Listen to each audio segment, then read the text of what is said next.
दिए गए हैं जो अभी तक वो अधिकार लागू नहीं हुए हैं।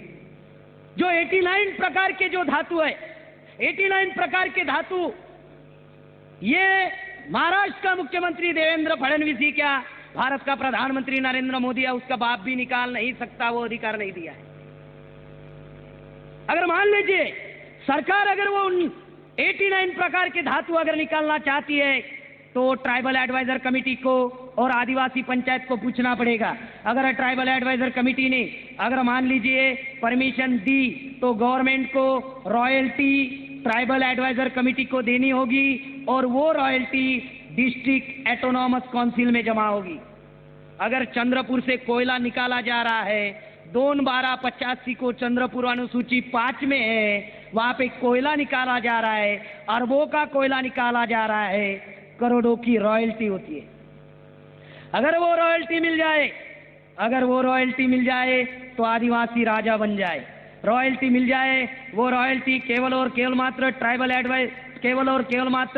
Tribe development and tribe welfare के ऊपर वो रॉयल्टी खर्चा की जाएगी, उनके विकास एवं कल्याण के लिए। इतना महत्वपूर्ण अधिकार इस अनुसूची 5 में दिया हुआ है। इतना महत्वपूर्ण अधिकार है अनुसूची 5 में दिया हुआ, अभी तक लागू नहीं हुआ। अगर ये लागू हो जाते तो आदिवासी राजा बन जाएगा, स्वायत्त शासन निर्माण होगा, आदिवासी ही राजा रहेगा, आदिवासी डिसीजन लेगा उसके एरिया में कौन सी स्कूल निकालना है, कौन सा सिलेबस पढ़ना है, कौन से डिपार्टमेंट डेवलप करने हैं। आदिवासियों के विकास एवं कल्याण के लिए हर डिपार्टमेंट में वो ट्राइबल एडवाइजर कमेटी निर्णय लेंगी। इससे और ज़्यादा मुझे नहीं लगता अनुसूची 5 और 6 के बारे में बताना चाहिए। ये बहुत सारी चीज़ें मैंने यहाँ पे बताई। इसके अलावा बहुत सारे अधिकार है, 15/4 16/4 आदिवासियों में, 275 में बजट का अधिकार है। जो अधिकार एससी ओबीसी को नहीं है, जो अधिकार एससी और ओबीसी को नहीं है, वो अधिकार आदिवासियों को है। आदिवासियों के विकास एवं कल्याण के लिए आर्टिकल 275 अंतर्गत बजट निर्धारित होता है और वो बजट केवल और केवल मात्र आदिवासी के विकास के लिए खर्चा करना पड़ता है। भारत का बजट 17 लाख करोड़ का है, आदिवासियों के विकास और कल्याण के लिए 800-900 करोड़ रुपए का बजट निर्धारित होता है। लेकिन जब आदिवासी विकास मंत्री मधुकर राव पिचड़ थे, वो 800 करोड़ रुपए का बजट आदिवासी के कल्याण और विकास के लिए खर्चा करने के बजाय मधुकर राव पिचड़ ने वो बजट 800 करोड़ रुपया ब्राह्मण बनिया पूंजीपति को बांट दिया। यही इतिहास है।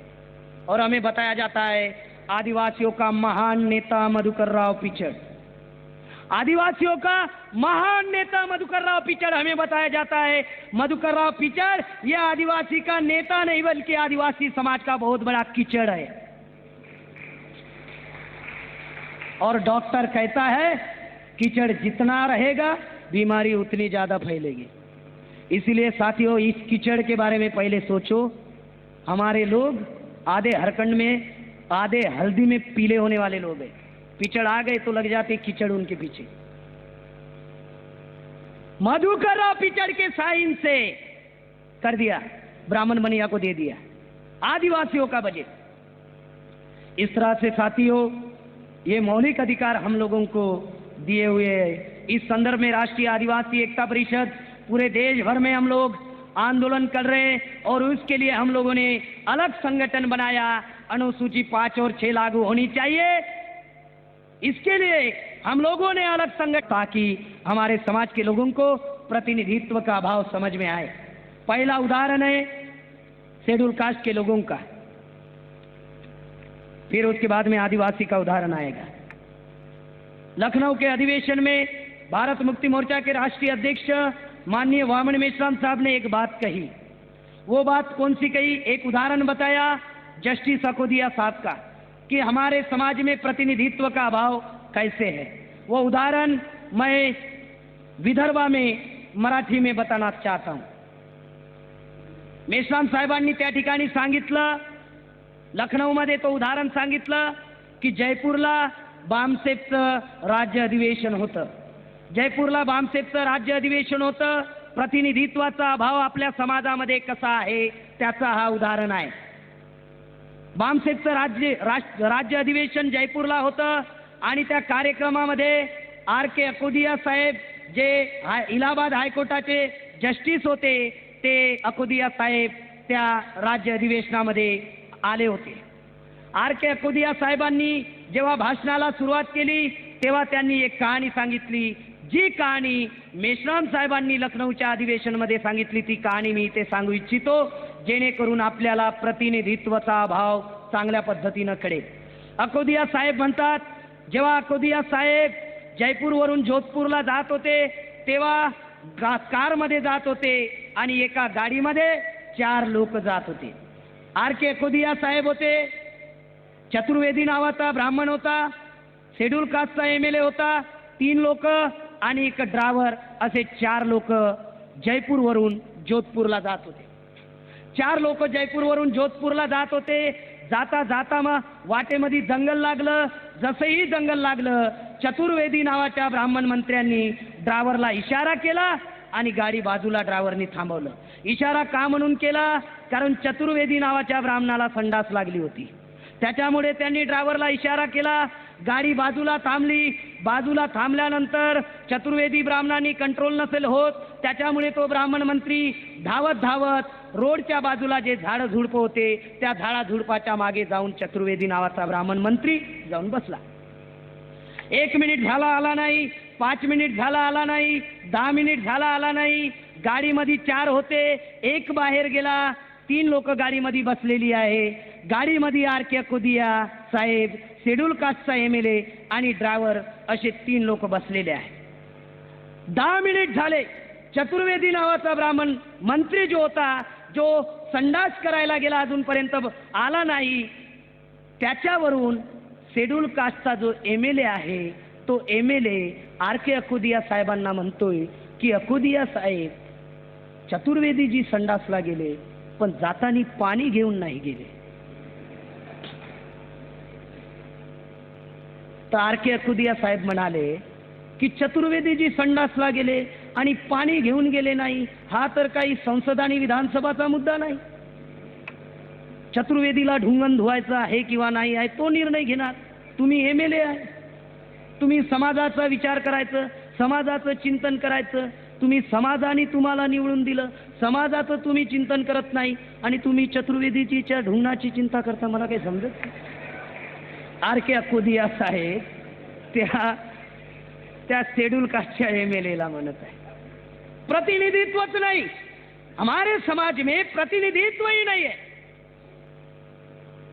बार बार वो शेड्यूल कास्ट का MLA अकोदिया साहब को बोल रहा है चतुर्वेदी जी टट्टी करने के लिए गए लेकिन पानी लेके नहीं गए. तर R.K. अकोदिया साहेबांनी म्हटलं मग काय करावं लागेल. तर तो शेड्यूल कास्टचा MLA म्हणतोय नाही पाणी घेऊन जावं लागेल. तर मग जा. त्या गाडीमध्ये बिस्लेरी बॉटल ठेवलेली होती. ती बिस्लेरी बॉटल शेड्यूल कास्टचा जो MLA होता त्यांनी उचलली आणि ज्या ठिकाणी संडासला आपले चतुर्वेदीजी बसले होते तिथं गेले झाडाच्या मागे. आता हा गेला बंदा, हाय वापस नाही आला. 1 मिनिट, 2 मिनिट, 3 मिनिट, कहाणी इथपर्यंत आली. त्या अधिवेशनाचे राष्ट्रीय अध्यक्ष वामन मेश्राम साहेब स्टेजवर बसले होते. अकोदिया साहेब एक कहाणी सांगत होते. कहाणी इथपर्यंत आली. मेश्राम साहेबांनी तिथून अकोदिया साहेबांना म्हटलं, अकोदिया साहेब, आमचा शेड्यूल कास्टचा MLA जो पाण्याची बॉटल घेऊन गेला, बिस्लेरी बॉटल 20 रुपयाची, तो पाणी पोहोचवून दिला की चतुर्वेदीचा ढुंगण पण धुवून दिला. हमारे समाज में पुना करार की वजह से बाबा साहब कहते हैं what Congress and Gandhi have done to the untouchable, Gandhi emancipation of untouchable, state and minority, ये जो 3 ग्रंथ बाबा साहब ने लिखे उसमें बाबा साहब कहते हैं कि पुना करार से हमारे समाज में SC ST OBC माइनॉरिटी में दलाल और भड़वे पैदा हुए. पुना करार से हमारे समाज में दलाल और भड़वे पैदा हुए. बाबा साहब ने पटियाला में जब भाषण दिया, बाबा साहब ने कहा था पुना करार से कुत्ते पैदा हुए. लेकिन बाबा साहब ने ये नहीं सोचा था कि पुना करार से पिछवाड़ा धोने वाले भी लोग हमारे समाज में पैदा हो. इसीलिए 5वीं अनुसूची लागू नहीं हो रही.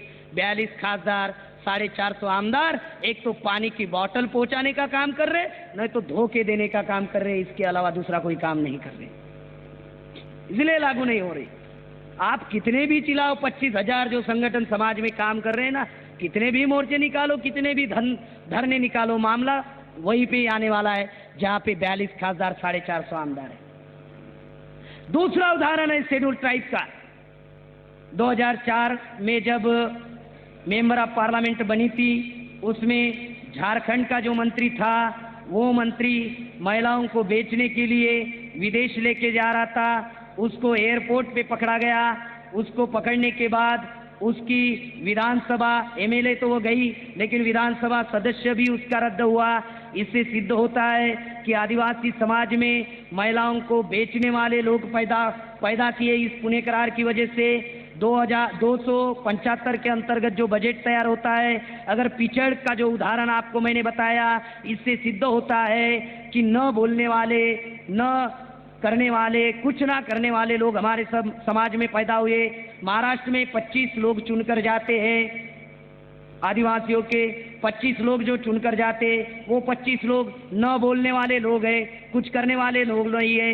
42 खासदार 450 आमदार है। 5वीं 6वीं अनुसूची अभी तक लागू नहीं हुई। आदिवासियों को विस्थापन के नाम पर आदिवासी को बेदखल किया जा रहा है। इतनी समस्या आदिवासी की निर्माण की, जब इतनी समस्या आदिवासियों की निर्माण की, कोई कुछ नहीं बोल रहा है। इससे सिद्ध होता है कि पुणे करार की वजह से समाज में दलाल और भड़वे निर्माण हुई। हमारे समाज में प्रतिनिधित्व का अभाव है। जब प्रतिनिधित्व का अभाव ही है तो नेतृत्व कहां से पैदा हुआ? नेतृत्व कहां से पैदा होगा?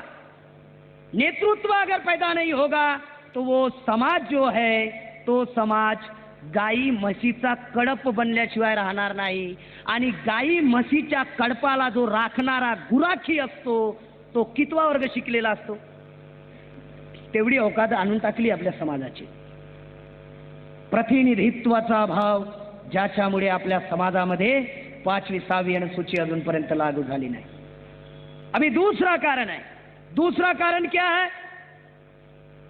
15 अगस्त 1947 को ब्राह्मण नाम का विदेशी इस देश से गया, और अंग्रेज नाम का विदेशी इस देश से गया, और ब्राह्मण नाम का विदेशी इस देश का हुक्मरान बना। जो 3.5% अल्पसंख्यक ब्राह्मण है, इस देश का हुक्मरान बना हुआ है। साथियों, कैसे बना हुआ है? देश को चलाने के लिए 4 पिल्लर लगते हैं। एक है विधेयपालिका, कार्यपालिका, न्यायपालिका, प्रचार प्रसार माध्यम। ये चारों भी पिल्लर ब्राह्मणों के नियंत्रण में। विधेयपालिका ब्राह्मणों के नियंत्रण में। विधेयपालिका यानी जो आप एमएलए एमपी चुनकर देते हैं, वो विधेयपालिका में जाते। कांग्रेस ब्राह्मणों की, बीजेपी ब्राह्मणों की, कम्युनिस्ट ब्राह्मणों की। आज रूलिंग में बीजेपी है, अपोजिशन में कांग्रेस है, थर्ड अपोजिशन कम्युनिस्टों का है। यानी विधेयपालिका के ऊपर ब्राह्मणों का नियंत्रण। कांग्रेस निर्माण हुई 28 दिसंबर 1885 को। निर्माण करने वाले लोग हैं चैटर्जी, बैनर्जी, मुखर्जी, आगरकर, गोखले, तिलक, सारे के सारे ब्राह्मण। 58 साल कांग्रेस ने राज किया। 58 साल कांग्रेस ने राज किया, 13 साल बीजेपी ने राज किया, और अभी 14वीं साल बीजेपी का चल रहा है। और अभी बीजेपी बोल रही है अच्छे दिन आएंगे, अभी बोल रही। तो हमने कहा 13 साल क्या झक मारी, फिर अभी अच्छे दिन आ रहे। तो 58 साल कांग्रेस ने राज किया, 13 साल बीजेपी ने राज किया। बीजेपी किसने निर्माण की? श्यामा प्रसाद मुखर्जी, उपाध्याय, अटल बिहारी वाजपेयी, अडवाणी। 1980 में बीजेपी निर्माण हुई। उसके पहले 70 के दशक में, 77 में मोरारजी देसाई की सरकार थी, तब जनसंघ नाम था। वही जनसंघ का 1980 में भारतीय जनता पार्टी नाम निर्माण हुआ। और वो निर्माण करने वाले लोग ब्राह्मण, कोई एससी नहीं, एसटी नहीं, ओबीसी नहीं, माइनॉरिटी नहीं।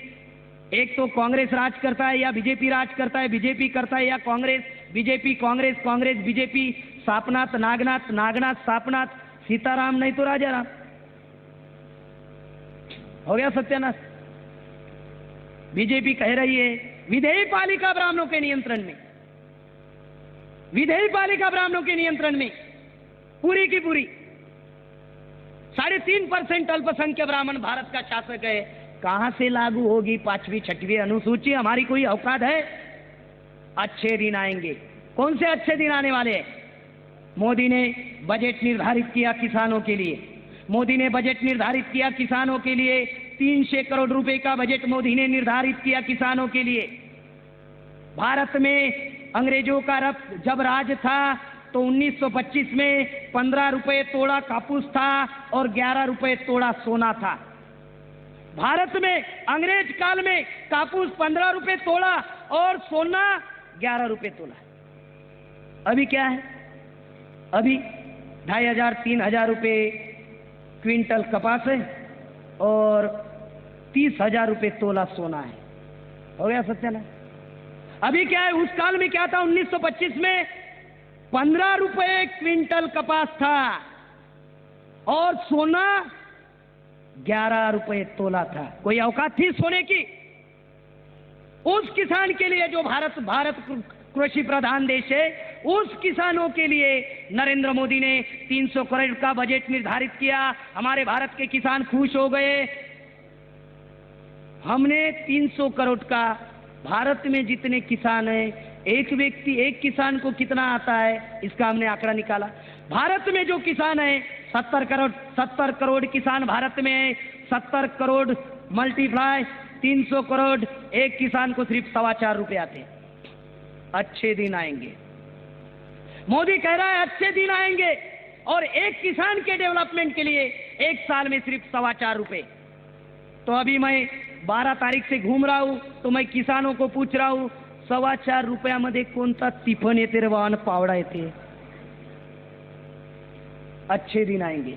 मोदी ने विद्यार्थियों के विकास के लिए, विद्यार्थियों के डेवलप के लिए, हमारे विद्यार्थी मोदी को आइडल मानते, वो मोदी विद्यार्थियों के विकास के लिए 100 करोड़ का बजट निर्धारित किया। मोदी ने 100 करोड़ का बजट निर्धारित किया। भारत में विद्यार्थी 35 करोड़ है। 35 करोड़ मल्टीप्लाई 100 करोड़ आते 3.5 रुपए। एक विद्यार्थी के विकास के लिए 3.5 रुपए। 3.5 रुपए में कौन सा डॉक्टर, वकील, इंजीनियर बनने वाला है? वो चपरासी नहीं बनेगा। डॉक्टर, वकील, इंजीनियर कहां से बनेगा? जो महिला मोदी की गुणगान गाती रहती है, वो महिलाओं के विकास के लिए मोदी ने 100 करोड़ का बजट निर्धारित किया। 121 करोड़ में भारत में महिला 65 करोड़ है। 65 करोड़ भाग मल्टीप्लाई 100 करोड़ आता है 1.5 रुपया के आसपास। तर एका महिलेला मी विचारलं 1.5 रुपया टिकली येते का? तो उस महिला ने बताया 5 रुपए के ऊपर रेट चल रहा है बोले भिंडी का, और मोदी 1.5 रुपए के आसपास दे रहा है। अच्छे दिन आएंगे। उस मोदी ने भारत में 36 राज्य, 646 जिले, 5,550 तालुका, 6,57,621 गांव है। मोदी ने 6 लाख गांव में से 2.5 लाख गांव में संडास योजना का कार्यक्रम निर्माण किया। संडास योजना यानी हर गांव में संडास होना चाहिए। हमने सोचा मोदी ने संडास निर्माण करने का योजना क्यों निर्माण की? अभी जो 19 तारीख गई, उस 19 तारीख को आपको पता नहीं है, पता है या नहीं मुझे पता नहीं, ये 19 नवंबर को इंटरनेशनल टॉयलेट डे मनाया गया। इंटरनेशनल टॉयलेट डे, आंतरराष्ट्रीय संडास दिवस। त्याचं मी एक्सप्लेनेशन देऊ शकत नाही, कारण ते देण्याजोगं नाही। मोदी ने 2.5 लाख गांव में संडास योजना लाने का प्लान बनाया। क्यों बनाया? एक गांव में मोदी गया, वहां पे संडास नहीं था तो महिला रोड पे बैठी थी। जैसे ही मोदी की गाड़ी गई, महिला स्टैंड अप। भारत का प्रधानमंत्री आपका स्वागत कर रहे हैं लोटा पकड़ के। तो मोदी को बड़ा टेंशन आया। मोदी ने कहा, सोचा साला गांव में संडास बांधना चाहिए। 2.5 लाख गांव में संडास योजना का प्लान मोदी ने बनाया। मोदी को हमने सवाल पूछा, अरे संडास बाद में बांध, खाने की तो व्यवस्था कर, खाएंगे तब तो जाएंगे। साला खाने की व्यवस्था नहीं कर रहा है। हाँ, इनकमिंग नहीं आउटगोइंग के बारे में सोच रहा। इनकमिंग का कोई कार्यक्रम नहीं, आउटगोइंग कैसे? उस मोदी एक नंबर का फेंकू, झूठा मोदी, एक नंबर का। कैसे? मोदी ने चुनाव के पहले मोदी ने कहा, भारत मेरी मां है। चुनाव जीतने के बाद रोते रोते सदन में कहा बीजेपी मेरी माँ है। उसके बाद में प्रधानमंत्री होने के बाद जब गंगा का मामला आया तो उस वक्त कहा गंगा मेरी माँ है। अगर मोदी के 3 माँ है तो बाप कितने हैं ये भी तो बताना चाहिए ना। हाँ ऐसे ही, अरे मोदी का बाप का नाम दामोदर है, लेकिन वो दामोदर की औलाद नहीं, उसका असल में बात मोहन भागवत है, ध्यान रखो। और वो उसको मैनेज कर रहा है, वो उसको मैनेज कर रहा है। मोदी को पैदा उसके माँ ने किया होगा, लेकिन चड्डी कैसी पहनना है इसका ट्रेनिंग जो है वो आरएसएस ने दिया है। इसीलिए जो वर्तमान का मोदी है वो हमारा नहीं है। लोगों को लगता है 58 साल कांग्रेस ने राज किया, 13 साल बीजेपी ने राज किया। विधेयक पालिका ब्राह्मणों के नियंत्रण में, 3.5% अल्पसंख्यक ब्राह्मणों के नियंत्रण में। दूसरा पिलर है कार्यपालिका। देश को चलाने के लिए 4,500 आईएएस ऑफिसर लगते हैं, इंडियन एडमिनिस्ट्रेटिव सर्विस। 4,500 में से 22% SC/ST के लोग हैं, 1,024 होने चाहिए, सिर्फ 612 है। ओबीसी 52% है, 2,342 होने चाहिए, 108 है। और माइनॉरिटी के जो लोग हैं 10.5% है, उनके 382 होने चाहिए, एक ही है आईएएस ऑफिसर 4,500 में से। और 3.5% अल्पसंख्यक ब्राह्मणों के 675 होने चाहिए, 3,450 आईएएस ऑफिसर भारत में 3.5% ब्राह्मणों के। भारत में 646 जिले हैं, उनमें से 90 जिलों के कलेक्टर SC/ST OBC के हैं, बाकी के 56 जिलों के कलेक्टर केवल मात्र 3.5% अल्पसंख्यक ब्राह्मण है। कार्यपालिका गई ब्राह्मणों के नियंत्रण में, कौन सा न्याय मिलने वाला है? तीसरा पिलर है न्यायपालिका। सुप्रीम कोर्ट के वर्तमान में 31 न्यायाधीश होते हैं देश को चलाने के लिए। 31 के 31 ही 3.5% ब्राह्मण है, कोई SC/ST OBC का जस्टिस नहीं है। हाई कोर्ट के 600 जजेस होते हैं, उनमें से 582 जजेस केवल मात्र 3.5% ब्राह्मणों के हैं। 18 जज जो है SC OBC माइनॉरिटी का है। भारत के इतिहास में अभी तक आदिवासी का हाई कोर्ट का जज नहीं बना, सुप्रीम कोर्ट का कहां से बनेगा? हमारा वकील कोर्ट में दीवानी फौजदारी न्यायालय, जिला सत्र न्यायालय, वहीं पे ही आर्गुमेंट्स करता है और कुदिया मारते रहता है, लेकिन ब्राह्मण कहता है जस्टिस नहीं बनेगा। तो 67 साल आजादी को हुए, अभी तक आदिवासियों का हाई कोर्ट का जस्टिस नहीं बना, जज नहीं बना, जज नहीं बना, जस्टिस उसके बाद की प्रोसेस। न्यायपालिका ब्राह्मणों के नियंत्रण में, कौन सा न्याय मिलने वाला है? यही व्यवस्था हमारे आदिवासी लोगों को समझ में नहीं आती, हजारों बातें करते रहते। हमारी समस्या क्या है हमको ही पता नहीं है। हमारी समस्या हमारे समाज को ही पता नहीं, यही हमारी सबसे बड़ी समस्या है। और दुनिया का विज्ञान जो है वो बताते रहते, दुनिया का ज्ञान, वो ज्ञान नहीं, इंफॉर्मेशन है। न्यायपालिका उनके नियंत्रण में। चौथा पिलर है मीडिया। मीडिया में इलेक्ट्रॉनिक मीडिया, भारत में 16,000 टीवी चैनल चलते, 16,000 टीवी चैनल ब्राह्मणों के नियंत्रण में। टीवी का नाम मैंने दिया, टीवी का नाम क्या दिया? महिलाओं को उठने नहीं देती और लड़कों को सोने नहीं देती, उसका ही नाम टीवी है। इसलिए मैंने कहा शरीर हमारा है, ब्रेन हमारा नहीं है। हमारे ब्रेन ने क्या सोचना चाहिए टीवी निर्धारित करती है, पेपर निर्धारित करता है, और ये सिलेबस निर्धारित करता है कि हमारे ब्रेन ने क्या करना चाहिए। इलेक्ट्रॉनिक मीडिया ब्राह्मणों के नियंत्रण में। प्रिंट मीडिया 75,000 पेपर चलते हैं डेली, साप्ताहिक, मासिक, त्रैमासिक, 6 मासिक, वार्षिक। उनमें से 2-3 पेपर हमारे समाज के, मूल निवासी बहुजन समाज के, देशोन्नति, पुण्य नगरी, ऐसे कुछ 2-4 पेपर है। ये अगर छोड़ दिया जाए, बाकी सारे के सारे पेपर ब्राह्मणों के, देशोन्नति वाला, पुण्य नगरी वाला जो है वो इतना चला क्योंकि हमारे समाज की हित की बात कर रहा था। इतना चला जैसे ही विजय दर्डा जो नागपुर का है, लोकमत वाला, जिसके पास में ये कार्यक्रम चल रहा है, उसके ध्यान में आए कि ये ज़्यादा चल रहा है, प्रकाश पोरे OBC आदमी ज़्यादा चल रहा है, ज़्यादा जो दौड़ रहा है, ऐसा ही अगर चलेगा तो पूरे महाराष्ट्र में, भारत में ये देशोन्नति चला जाएगा। और उसने और एक फार्मूला लाया था प्रकाश पोरे ने, कृषोन्नति, और डेवलपमेंट हो रहा था। विजय दर्डा उसके पीछे लगा। जैसे ही पीछे लगा तो प्रकाश पोहरे के ऊपर केस हो गई और प्रकाश पोहरे को लाखों रुपया भर के देना पड़ा। प्रकाश पोहरे ने सोचा कि साला ये समाज के प्रति लिखने से ये मामला हो सकता है, इसीलिए प्रिंट मीडिया उनके नियंत्रण में, सारे के सारे पेपर उनके। पेपर में क्या लिखना चाहिए संपादक निर्धारित करता है। संपादक के ऊपर मालक होता है और मालक के ऊपर पीटीआई विभाग होता है और पीटीआई विभाग में 3600 अधिकारी होते, सारे के सारे अधिकारी 3.5% अल्पसंख्यक ब्राह्मणों की। अभी समस्या ये है कि जो वरकड़े साहब जिनके पास इतनी सारी इंफॉर्मेशन है 5वीं 6वीं अनुसूची की, और मैं भी ये इंफॉर्मेशन बोल रहा हूँ, हमारे दोनों की इंफॉर्मेशन सोच रहा हूँ कौन सा पेपर छापने वाला है, अभी समझ में नहीं आने वाला। इसलिए हमने हमारा खुद का पेपर निकाला, दैनिक मूल निवासी नायक। 6 राज्यों में चल रहा है, 3 राज्यों में हमारा प्रेस है।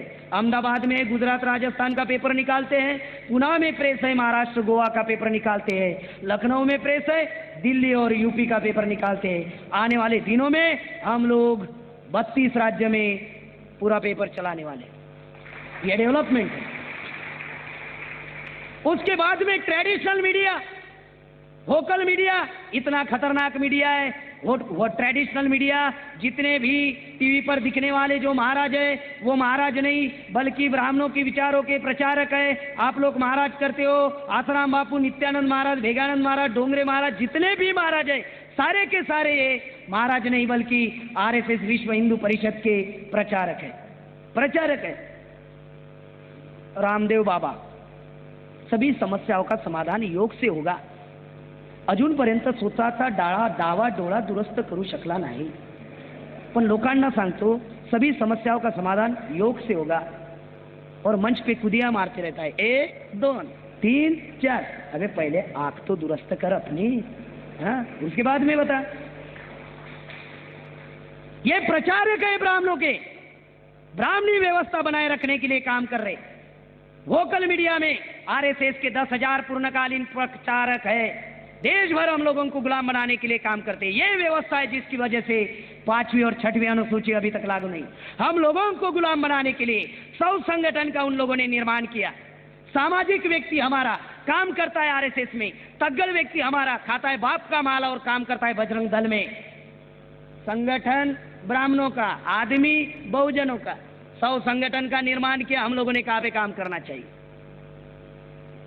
मोलकरीन हमारी काम करती है सीटू इंटक आईटक में, कामगार हमारा काम करता है ट्रेड यूनियन में।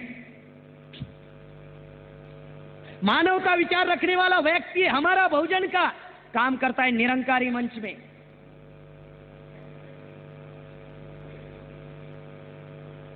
कामगार हमारा ट्रेड यूनियन ब्राह्मणों की, महिला हमारी गायत्री दुर्गा वाहिनी, गायत्री मंच दुर्गा वाहिनी ब्राह्मणों का, विद्यार्थी हमारा बहुजनों का विद्यार्थी काम करता है एबीवीपी में, अखिल भारतीय विद्यार्थी परिषद।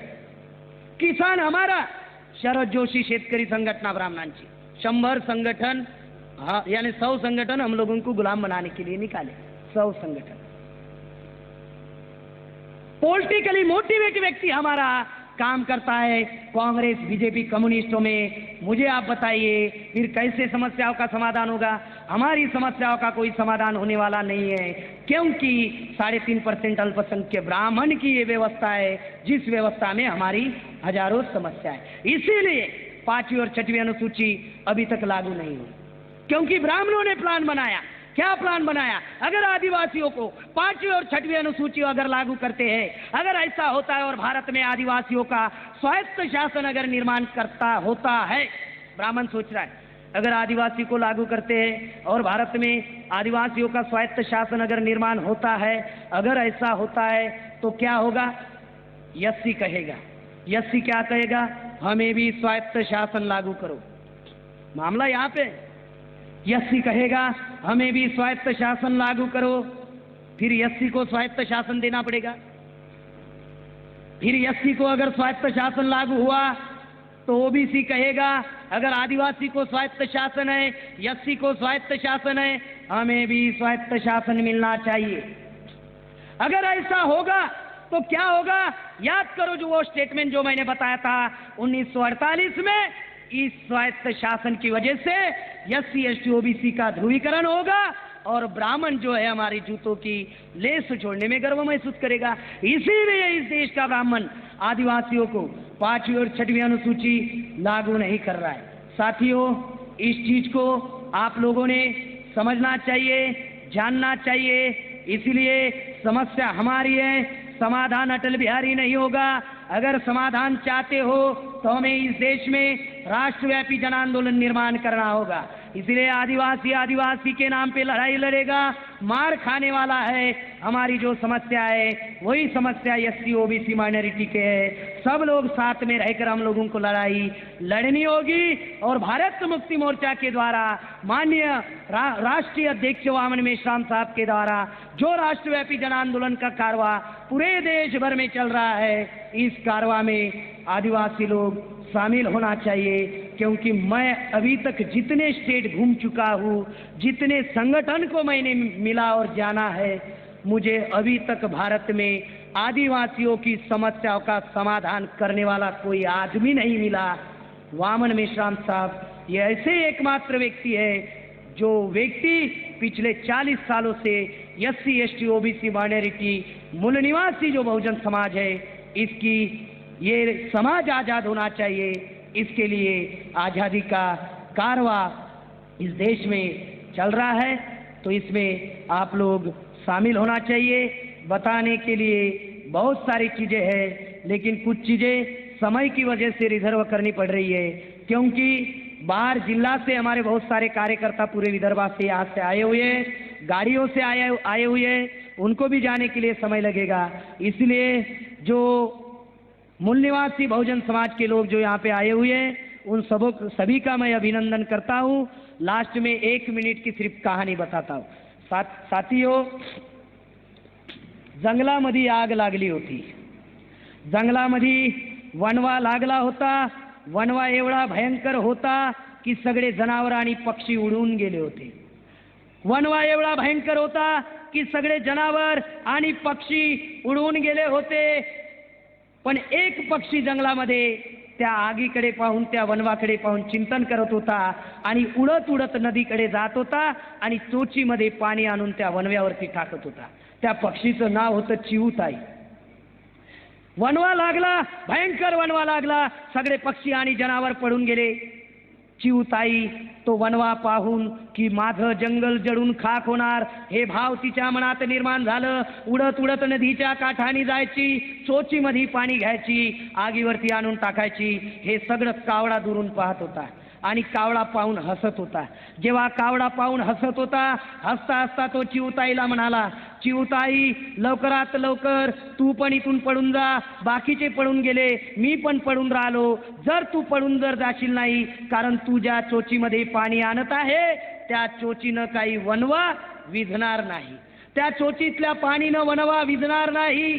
लवकरात लवकर तू पडून जा, नाहीतर जळून खाक होऊन जाशील। मी आता उडून राहिलो। आणि कावळा हसत हसत चिऊताईला हे वाक्य बोलू लागला। चिऊताईने त्या कावळ्या दाद्याला उत्तर दिलं।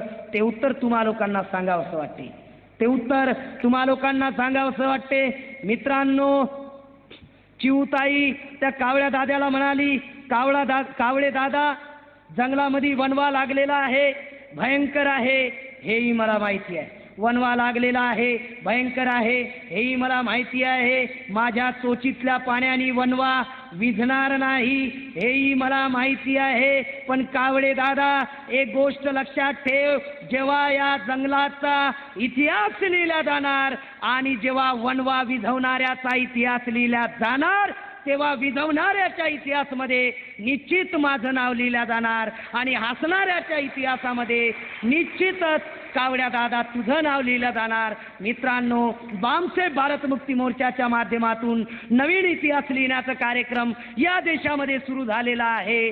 आणि म्हणून ज्यांना वाटत असेल की या देशाची एससी एसटी ओबीसी मायनॉरिटी जो बहुसंख्य आहे, जो समस्याग्रस्त आहे, तो गुलामीतून आझाद झाला पाहिजे, ज्यांना वाटत असेल तर आझादीच्या आंदोलनामध्ये सामील व्हावं आणि ज्यांना पळून जायचं वाटत असेल त्यांनी पळून जावं। पण पळणाऱ्या लोकांनी एक लक्षात ठेवावं, मी ज्या वयामध्ये आहो त्या वयामध्ये आमचा सत्यानाश डोळ्यांनी पाहत आहो। नोकऱ्या खतम आहे, रोजगार खतम आहे, बेरोजगारी वाढलेली आहे, भूकमरी वाढलेली आहे। म्हणजे सेनगुप्ता म्हणतोय 83 करोड लोकांचं दिवसाचं उत्पन्न 6 ते 20 आहे, 12.5 करोड युवक युवती बेरोजगार आहे, 30 लाख लोक भीक मागत आहे, 12 करोड लोक झोपडपट्टीमध्ये आहे, 25% लोकांना पाणी शुद्ध प्यायला मिळत नाही, 65% लोकांना संविधान कळत नाही आणि 75% शिकल्या सवरल्या लोकांना देश कसं चालतंय कळत नाही. भारताचा चलन रुपया आहे, अमेरिकेचा चलन डॉलर आहे, इंटरनॅशनल करन्सी काय आहे हे आम्हाला कळत नाही. एवढी समस्या भारतात निर्माण झाली आणि म्हणून आम्ही ज्या वयामध्ये आहो त्या वयामध्ये या समस्या आम्ही डोळ्यांनी बघतो आहो.